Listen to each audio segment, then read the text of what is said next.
오늘은 최근에 반도체 주식들이 상당히 괜찮은 모습을 보여주고 있고, 그리고 많은 애널리스트 분들이랑 언론 기사에서도 반도체주들에 대해서 되게 좋게 이야기하고 있거든요.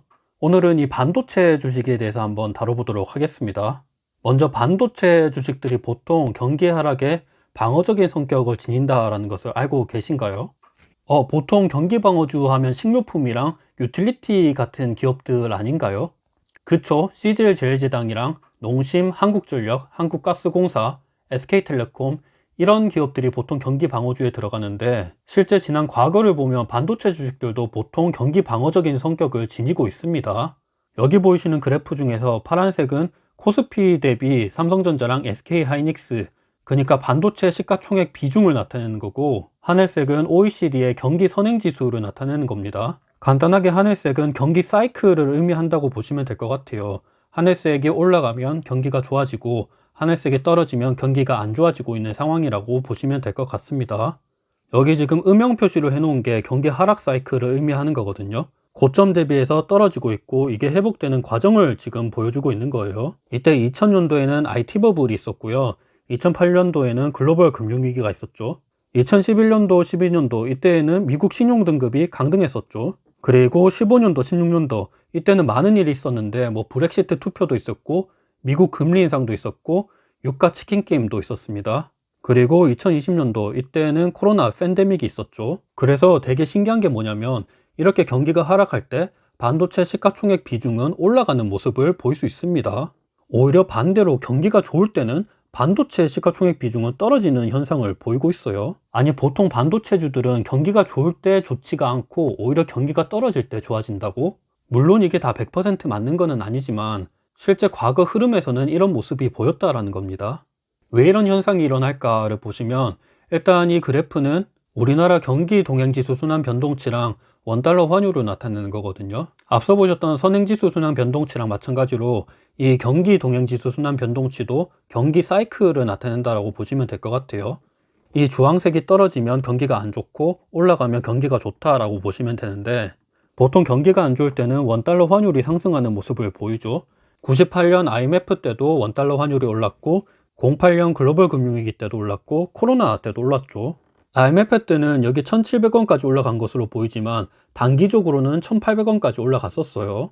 글로벌 금융위기 때는 1,500원까지 갔었고, 그리고 코로나 때는 상대적으로 많이 못 갔는데, 요때도 거의 한 1,300원까지는 갔습니다. 자, 이렇게 경기가 안 좋을 때 환율이 오른다는 거는, 환율이 뭐죠? 환율이 오른다는 거는 원화 가치보다 달러 가치가 높아진다는 거죠. 원화 가치보다 달러 가치가 높아지면 무슨 일이 일어나냐면, 자, 이 그래프를 보시면 주요 업종별 수출률이랑 수입 의존도를 나타내는 건데, 컴퓨터, 전자 및 광학기기 부분을 보시면 수입보다 수출률이 엄청나게 높다는 것을 볼 수 있죠. 반대로 극단적으로 전력, 가스, 증기는 대부분을 그냥 다 수입에 의존하고 있습니다.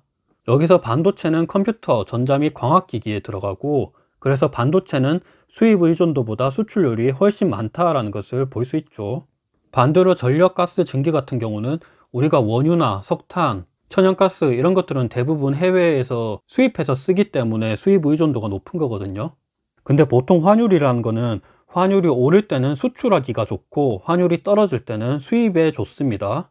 보통 국제무역에서는 달러를 베이스로 쓰기 때문에, 수출할 때는 우리가 달러를 받아오는 거기 때문에 1달러에 1200원 하는 것보다 1달러에 1300원 할 때가 훨씬 더 유리하다라는 거죠. 반대로 수입할 때는 우리가 달러로 사와야 되는데, 1달러를 사올라 그러면 1200원보다 1300원이 되면 더 불리하다라는 거죠.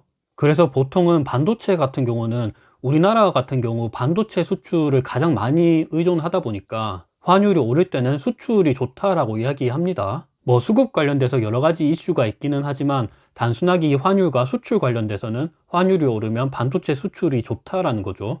근데 보통은 환율이랑 주가 지수가 반대로 움직이거든요. 여기 파란색은 코스피를 나타내고, 노란색은 원달러 환율을 나타내는 겁니다. 환율이 이렇게 오를 때 주가는 반대로 떨어지고, 환율이 떨어질 때는 주가는 반대로 오르는 경향을 보입니다. 이 모습은 지난 과거뿐만이 아니라 최근 들어서도 똑같은 경향을 보이고 있어요. 최근에 환율이 올라서 주가가 떨어진다라는 것도 어느 정도는 일리가 있는 말이다라는 거죠. 대표적으로 앞서 보셨다시피 한국전력과 같은 기업은 수입에 많이 의존하다 보니까, 왜냐하면 석탄이나 천연가스, 원유 이런 것들을 수입하다 보니까 환율이 높을 때는 한국전력과 같은 기업한테는 안 좋겠죠. 그래서 보시면 한국전력도 원달러 환율이랑 거의 반대로 움직이는 모습을 볼 수 있어요. 아, 그러면 요때는 뭔가요? 요때는 한국전력의 주가도 오르고 환율도 올랐죠. 이때는 사실 2014년쯤에 미국이 셰일 혁명을 하게 됩니다. 그러면서 유가가 이렇게 많이 떨어지게 되죠. 사우디아라비아랑 이란, 이라크 이런 기존 산유국들이랑 유가 치킨 게임을 벌이면서 유가가 진짜 많이 떨어지게 되거든요. 역사적으로 유가가 이렇게 많이 떨어졌던 과거가 별로 없는데, 이때 2014년 셰일 혁명 때랑 2020년 코로나 팬데믹 때 이렇게 많이 떨어졌었습니다. 반대로 이렇게 유가가 많이 떨어지게 되면 한국전력과 같은 기업한테는 좋게 나타날 수 있다는 거죠. 한국전력과 같은 보통의 기업들은 환율이 오르면 주가가 많이 떨어지는 경향을 보이는데, 반도체주들 같은 경우는 되게 특이한 모습을 보이고 있는 거죠. 이래서 특이하게도 우리나라 삼성전자나 SK하이닉스와 같은 반도체 주식들은 경기 하락에 방어적인 성격을 지닌다라고도 이야기할 수 있는 겁니다. 물론 100% 다 맞는 것은 아니지만 과거 데이터를 봤을 때는 이렇다라는 거고, 근데 되게 지금 중요한 게 이 선행지수 순환 변동치라고 하는 경기 사이클이 지금 떨어지고 있는 추세를 보이고 있어요. 코로나 이후에 경기가 급격하게 회복을 했다가 지금 다시 조금씩 떨어지고 있는 모습을 보이고 있는데, 앞서 보셨다시피 이럴 때 반도체주들 같은 경우는 괜찮은 모습을 보일 수 있다는 거죠. 그리고 환율도 이렇게 올라오고 있는 추세입니다. 환율이 오르면 수출률이 높은 반도체 기업들 같은 경우는 실적이 더 잘 나올 수가 있거든요. 그래서 요거도 한번 기대해 볼 수 있을 것 같고, 그리고 특히나 코덱스 반도체 ETF를 보시면 외국인들의 보유율이 점점 높아지고 있습니다. 코스피 지수에서는 외국인들이 계속해서 팔고 있는데, 반도체 주식들 같은 경우는 외국인들이 계속해서 담고 있는 상황을 볼 수 있어요. 또 최근에 증시가 많이 하락을 했었는데, 코스피가 빠진 거에 비해서 반도체 주식들 같은 경우는, 특히 삼성전자는 별로 많이 안 빠졌습니다.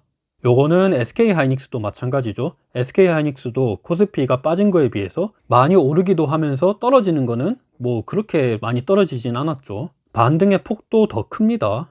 또 최근 들어 디램 익스체인지 지수도 다시 오르고 있고, 낸드 가격이랑 디램 가격도 다시 조금씩 오르려고 하는 모습도 보이고 있죠.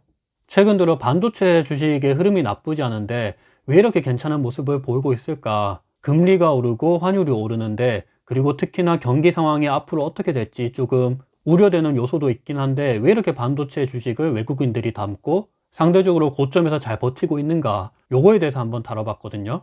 저는 개인적으로 반도체 주식들 같은 경우는 우리나라를 먹여 살리는 산업이다 보니까 우리나라 산업 중에서 투자해라 그러면 반도체 주식들을 꼽고 싶습니다.